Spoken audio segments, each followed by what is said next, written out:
This podcast is brought to you by Penji. Penji is a creative subscription service that gives you access to pre-vetted, agency-trained creatives from all over the world. From graphic design to illustrations to social media management and web development, it's all included for one monthly price. It's time to say goodbye to the hassle of searching for top-notch creative talent. With Penji, you get quality and consistency delivered right to your inbox every day, carefully crafted for you by humans. So meet your new creative team today. Head over to penji.co for more and enter the coupon code located within the podcast show notes.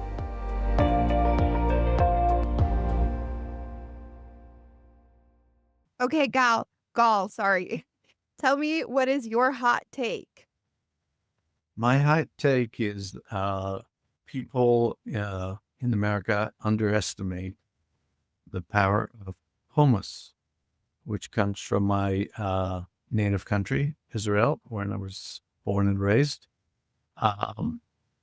That's really kind of what they call fast food. You can eat it with so many things, but the traditional is a pita bread. You can eat it with a bunch of olives, which is Mediterranean. And that's pretty much the diet that now people are trying to reinvent into the Mediterranean diet. That's basically been the diet for hundreds of years. So kind of amusing to see all the new places that are being opened, claiming that it's a new phenomenon. It's not, but it's. I have the same experience with avocado. I remember I'm Latina, so I'm from El Salvador, and in Latin America, we eat a lot of avocado with our food. Since I was little, avocado has been like a big part of our diet. And for some reason, I remember back in like 2017, millennials started to like claim it as like, oh, avocado toast and like adding avocado to a salad. And it was like the same thing with hummus, like a huge deal. And I was like, it's avocado. It's just a fruit. Well, another point is in the history of cheese, for example. I know for a fact that the cheese industry in like 20 years ago tried to figure out how they can increase their sales. So they went to Madison Avenue to an agency, and that's where it started to have the cheeseburger and adding cheese. Now, everything that you eat basically has a lot of cheese, but that's where it comes from. It's literally an advertising invention as opposed to something that existed organically. Yeah, I know. I think a lot of trendy foods are very much the product of advertising, which is a great way to get into our podcast. Everybody, you know the drill. My name's Daniela. I'm your host. I'm Penji's partnership coordinator. Welcome to Fully Managed. Today, I'm joined with a very special guest, Gal Borenstein from Borenstein Group. And we're going to have a great conversation today. We talk about marketing, we talk about business, and we help assist you guys in your journeys. Hi, Gal. How are you? I'm very excited to have you. Hi, Daniela. I'm very excited to share with you my insights and looking forward to the interview.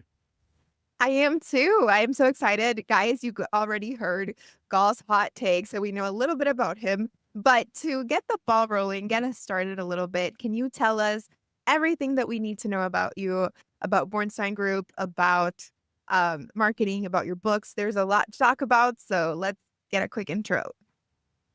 All right. So the short version of my life is that I was born and raised in Israel. And my military service there, which is mandatory, was as a military journalist. So I got to experience being a journalist during kind of wars, which what a CNN reporter would do at age 18. And then when I graduated at age 21 from the military, I looked for a radio, television, and film school. And lo and behold, Israel is a small country. It didn't offer that degree. So I asked my dad, would you be able to help me pay tuition if I found a university in America and come on a foreign student visa? And my dad said, yes. if you go there and come back after 6 months learning English, that'll be terrific. And if it's of interest to you, that'll be even better. And I have exactly enough money for 6 months, or a semester, if you will. So I got on the plane. I landed on January 4th, 1990, which was the coldest day in the history of Philadelphia. And it was about 12 inches of snow covering the airport. And I had to wait with a very thin coat and my suitcases as it was snowing, as the airport was completely blocked by ice and snow. And typically what you do is you basically find a cab. Well, being a complete stranger to the country, I basically hailed for a cab, and the cab says it's going to be $150 to get you to the western part of Philly, where there was an international house for students, which I had the address to. My common sense kicked in, and I said, there's no way it costs $150 to go 5 miles. I mean, I understand the value, transporting somebody through the snow, but still it doesn't make sense. So I stayed another 2.5 hours, and then for $15, I was able to make my way to the promised land. In that case, it was actually to the house where this international students were being hosted. And then I started my career really at age 21, being older than most people that start college at age 18. And it gave me a unique opportunity to study at Temple University in the School of Communication. And the major was called RTF, Radio, Television, and Film. A funny anecdote is that when interviewing different students that were taking that program, half of them believed that there won't be any papers that you have to write because you're just going to watch movies and film and radio. And to this day, it amuses me because RTF, the name of the major, became for some rather than fail. We basically distributed T-shirts with that, and that became something that I kept in my mind. One of the most significant part of who I am really was the principle of nobody gives you knowledge. Nobody basically is born a genius. We are creatures of learning, and I consider myself a perpetual learner. So even in 1992, when I graduated from Perpetual University, I was probably one of 50 out of a class of thousands of people that actually knew how to use PageMaker, which is now the layout software that's used on Canva in the new edition. But then editing a layout of a newsletter took 12 days because you had to create layout. So I learned how to use creative tools, but most importantly, I was computer literate, and most of my friends stayed away from anything that is called a library. That set the course for the rest of my career, which was studying about communications, studying how to actually use communications in a good way and in a negative way, how to use and leverage psychology to create influence, and most importantly, how to encode and decode and code again based on customer feedback. And that passion for actually playing a psychologist by creating messages for advertising, marketing, and PR was very exciting to me. And then it got married with something that at that time was like talking about doing a degree in space cadet type of operation. And I studied and graduated with a minor in telecommunication. So when somebody said you study telecommunication, not even in engineers knew what it was then.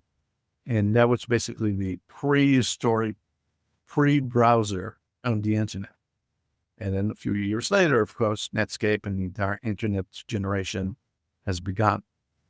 So from there, I moved to Fairfax, Virginia, because George Mason University was the first university in the country to offer a techno MBA, which was basically saying it's an MBA, but with the concentration on technology, knowing the technology economy is going to be huge in the coming years. And taking that knowledge, I graduated only to realize that the only job I was able to get with all this experience of journalism, finishing an honors program, knowing things about telecommunications, which becomes the internet, there were no jobs available. There was a recession. And because I didn't have a family here, I came on my own. I was unfortunate enough to have those friends that you could connect you with somebody, and there was no LinkedIn to kind of say, hey, maybe you can connect with this person or with this person. So what's fascinating about it was that there are no jobs. So when I saw a help wanted job for a marketing assistant, I took that job, and the job paid $28,000, which is essentially what they paid receptionists at the time. But very quickly, in a small company of 200 people that focused on telecommunication systems, at the time it was the first digital phones, computer telephone integration, which today we call auto attendants and bots and AI bots. I got to kind of learn from scratch how to kind of help engineers who own the company communicate. So in the first 2 weeks, I was a rookie. By the third week, people came to me and said, Gal, we want to do this. We want to have communicate with our customers. How do we do this? And I said, let me think about it. And I had a system of taking a sticky note, put it in my cabinet, the place where I was sitting. And then one day, the vice president and the president of the company were walking through the halls of the main place where everybody was working. And they see a wall full of sticky notes of different ideas that people came to give me, but most of them, can you do this for me? And they're kind of shocked because their experience has been that, they tell somebody to do something, unless it's in order, it doesn't get done. And to me, it was exciting to try all these different things. So that really kind of gave me the anchor experience that led to the birth, if you will, of the Borenstein Group.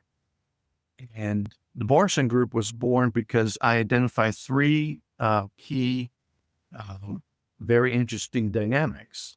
One, when I was the marketing assistant, we needed an agency to come and help us. And what we found very quickly, by me interviewing the agencies that were coming to pitch were the best, that they would send the president of the agency to the presentation.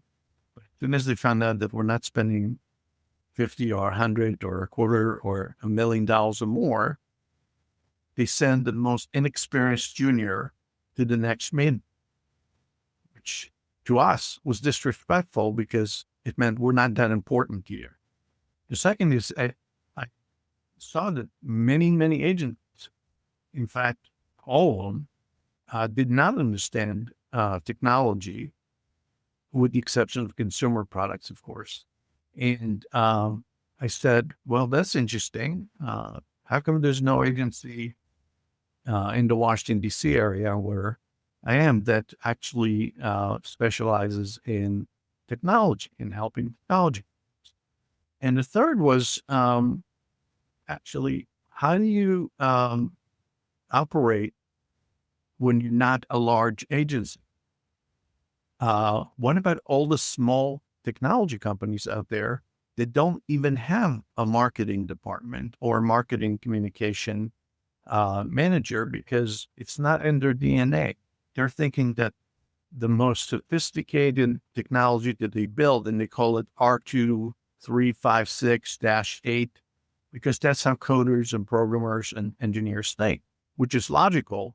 And they believe that by the merit of their technology, they'll be successful, only to find out that no, people need a reason to buy. People need to have a brand they can associate it with. You can't really sell something if people don't endear themselves to the product or the service. And that really kind of clicked in my head. So I took a $2,000 extended Visa check loan, which is basically a loan on your credit card with 30% interest that allows you to withdraw up to a certain amount. My credit limit was $2,000 because I had no money. That was the funding of the Borenstein. $2,000? Yes, $2,000 on a credit card with at 30% interest. That's like impressive because not a lot of money, also a lot of debt for someone who's starting from zero. And somehow you've grown all of that, right? Yes. And really it was a challenge that I took to myself and to say, what does it take to actually build a business? Knowing that one of the secrets was that I never even sold in a lemonade stand.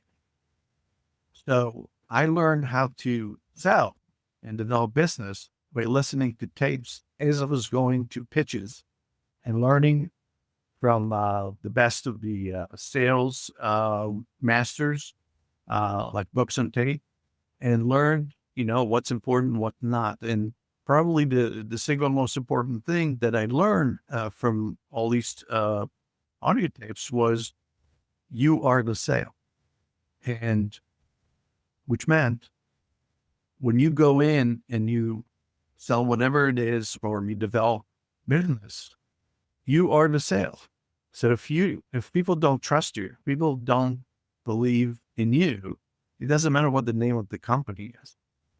And it looked reasonable, but making it and manifesting it into reality required looking like the part and being the part and living the part.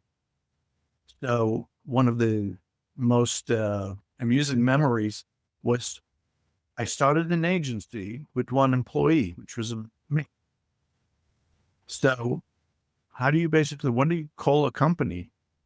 It could have been Borenstein Communications. It could have been Borenstein Communications.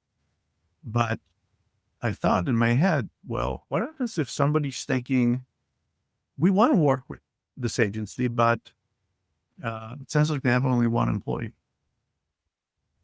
So I called the company the Borenstein Group.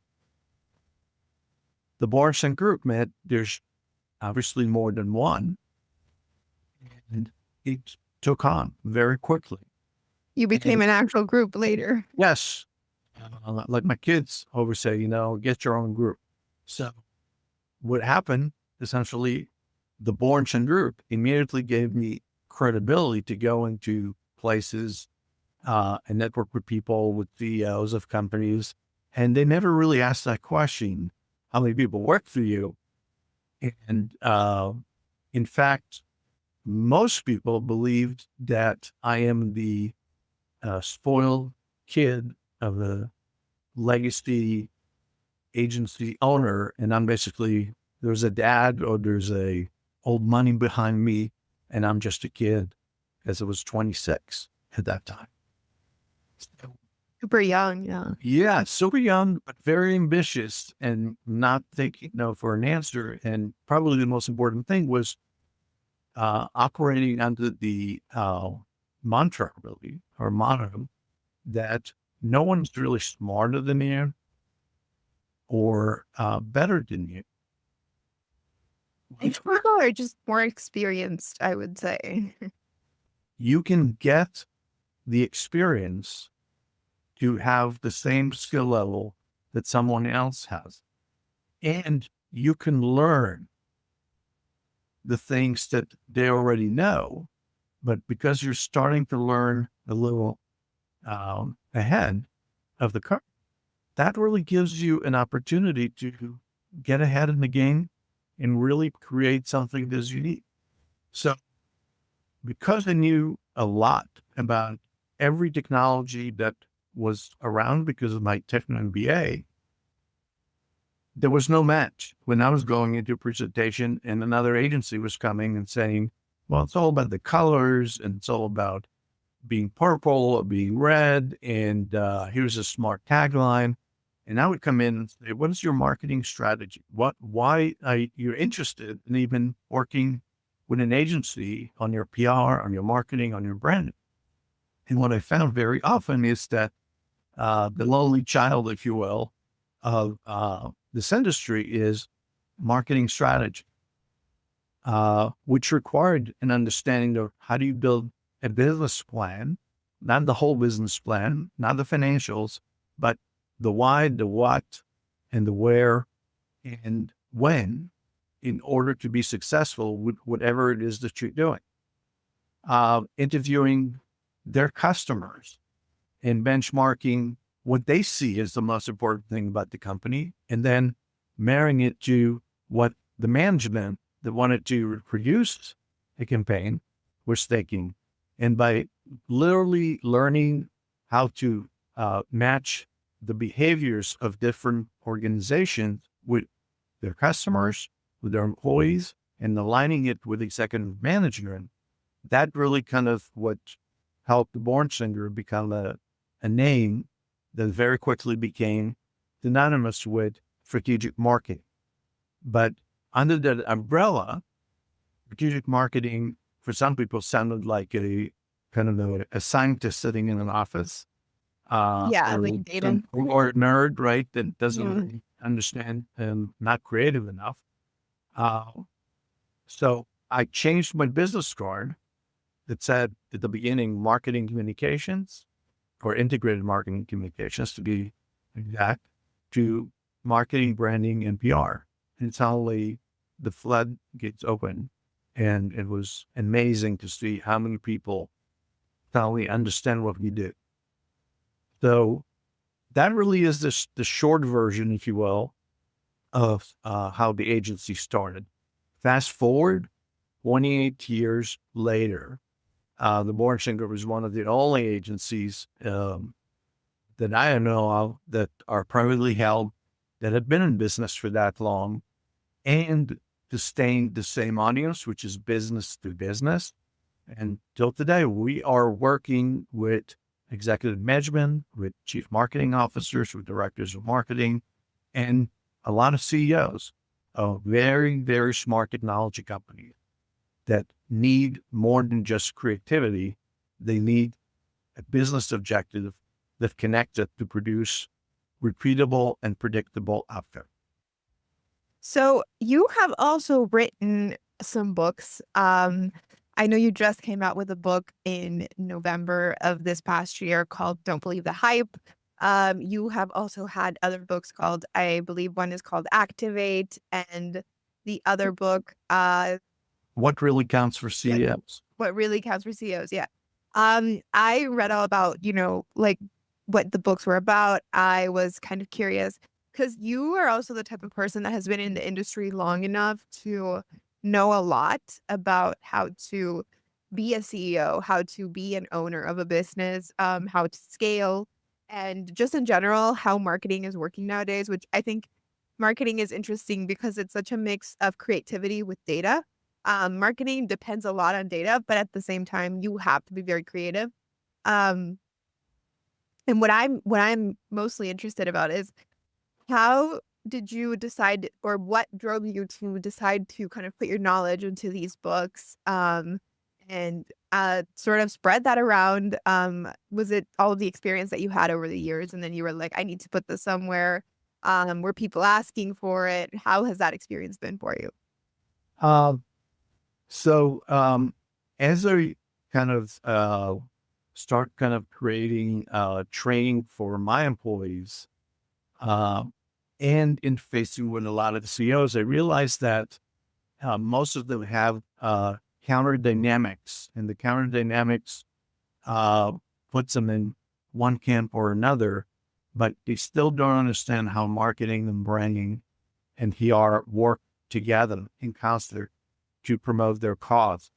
So my first book, What Really Counts for CEO, was simply taking all the interviews at work that I had and asking CEOs, well, if the marketing campaign worked, what does success look like?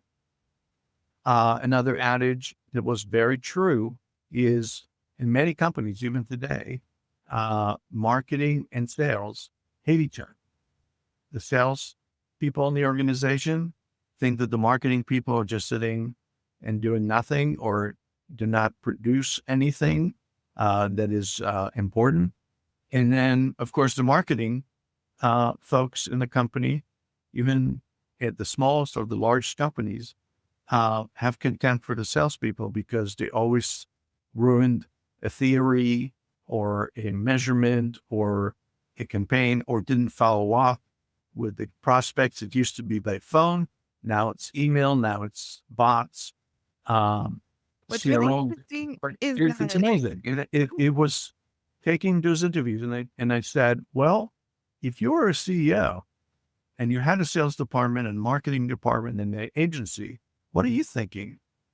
So I wrote it through the eyes of a CEO, but also helped it understand essentially what is important for them to know about their own people and the professionals they're working with that they should be watching out for, and how to basically be successful.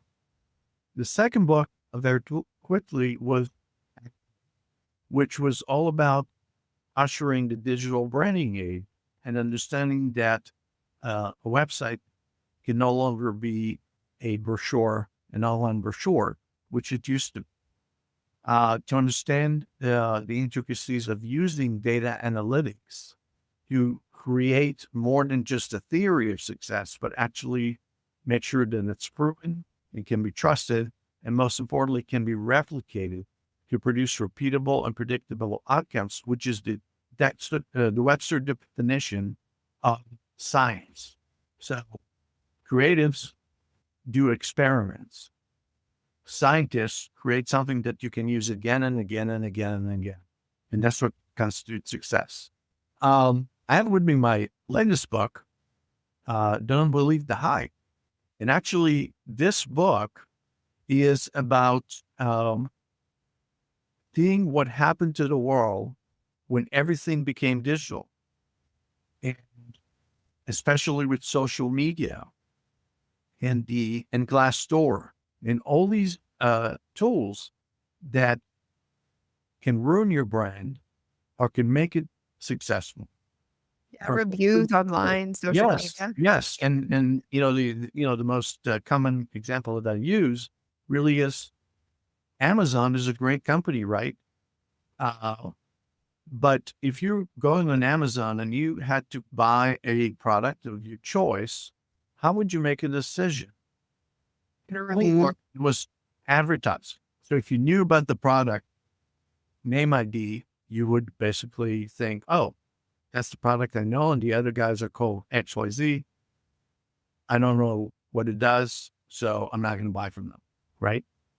Amazon changed the system to reviews, real people actually putting reviews about what their experience.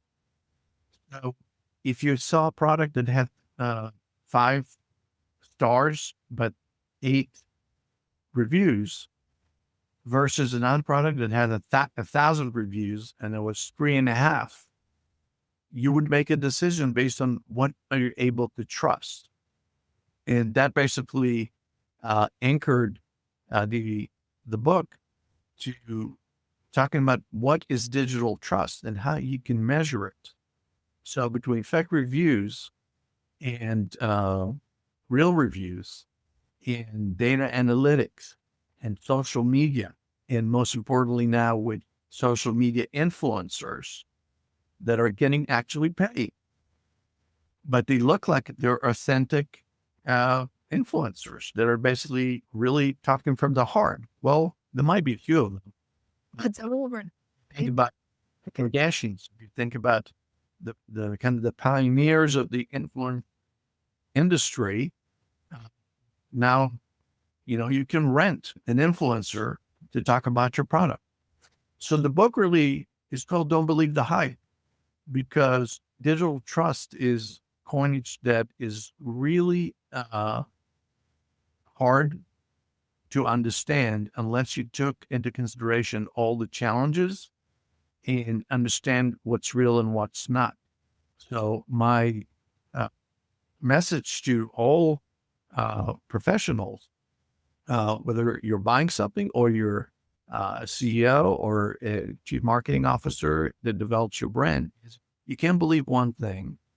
And you certainly can't believe just because analytics show that a lot of people visited your site or a lot of people responded to your CRM marketing campaign, or you got published an article in a Washington Post or New York Times. Now you made it. It doesn't work that way. You really have to understand the consumer behavior, the business strategy, and connect the dots to what are the tools and methodologies that will allow you to be successful. And that's really kind of what this book is about, is to say, don't trust anything. You can test everything, but you have to trust but verify at the end of the day in order to be successful in marketing, branding, and PR, which now is merged with social media. Social media, it has really come to change the game. I think we can all agree. The internet in general, marketing has really influenced marketing, has really sort of brought digital marketing to a kind of, I guess, popular state. I think digital marketing used to be popular, but not as much. And it was definitely handled differently. Even when internet had already started, I think it's just social media specifically really changed how digital marketing was handled. And we see a lot of brands kind of tapping into that in the coming years. And now it's like every brand has to be doing some form of social media marketing, even if it's minimal. Just having social media presence has become a priority for most branding. So I can totally agree with how much that has changed and how the public's perception of brands, products, services has changed due to all of that. So it totally makes. Yes, and really kind of what has changed also is who's the messenger, not just what the message is. And the biggest places where we actually start seeing it in the marketing world, start paying attention to, when Facebook became kind of the main platform a few years ago for exchange of opinions, only to find out that the Russians and the Chinese were able to create American personas and put political campaigns that looked like they're coming from American. And that basically opened the eyes of all social media organizations, including Twitter and Instagram and all these different places were putting information. And that's the question is, am I watching something real? Fast forward to deep fake and avatars that you can program that shows a person actually selling you the product, and they're smiling, they're using the terms, they're very convincing, and people don't know that it's a digital avatar that doesn't have feelings or doesn't really have any connection to reality, but that becomes the reality for the people that are watching it, and it increases engagement. That basically a ball that rolls all the way to market. I think what you were sharing is really important because I think also, whilst the public doesn't understand fully how marketing is, I do think we are seeing a more educated audience, especially with younger generations. They're a little bit more savvy on marketing because it's so much more present, and I think a lot more shameless about it being marketing. I think marketing tactics were a little bit more hidden or not as obvious before. Um, and we had an audience that was a lot less conscious or didn't care so much. I think with the younger generations, you see that being sort of a shift towards a more conscious audience. And then they're demanding kind of like disclosing that you are being marketed to, what the monetary gain is for who is being promoted. There's just disbelief in general. So I think that's also going to be something that's going to be changing the digital world in the coming years. Absolutely. And it comes back to what I said about digital trust is people have now more of a democracy, if you will. Anybody can go on TikTok and put a video and with their opinion, and if people like it, it becomes kind of a following, and the following becomes a bigger sharing community of knowledge about what works, what doesn't work, and whatever opinions are being promoted. But still, at the end of the day, as the generations basically go from Generation X to Generation Y to Millennials, and now to Gen Zs, I have three adult sons that graduated recently from colleges, working in the workforce, and they're actually my best focus group for anything that we do at the Borenstein Group, because they, as you described, are very fickle about trusting anything. And at the same time, they show me what works and what doesn't.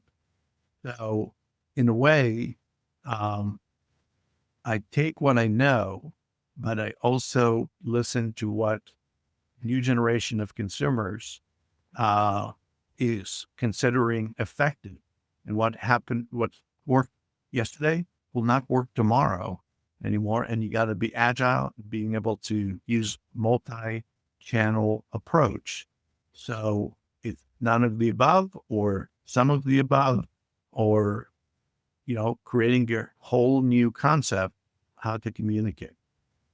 And I think that's a very exciting age to be in marketing, to be in PR, to be in social media for anybody who's creative and seeks to influence people through the techniques that we described.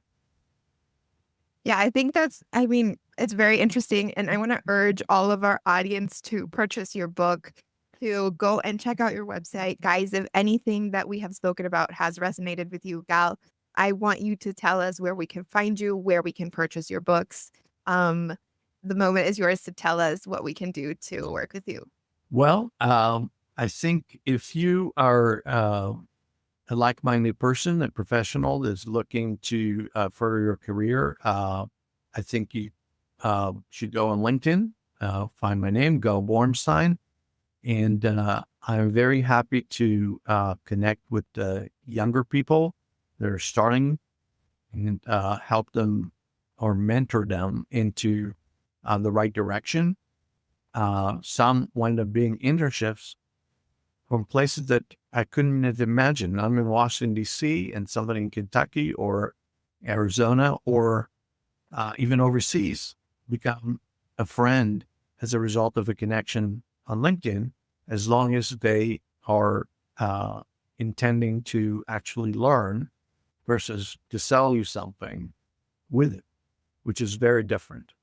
All my books, including my latest, Don't Believe the Hype, are on Amazon.com. You can just type Gal Borenstein books and you'll find them.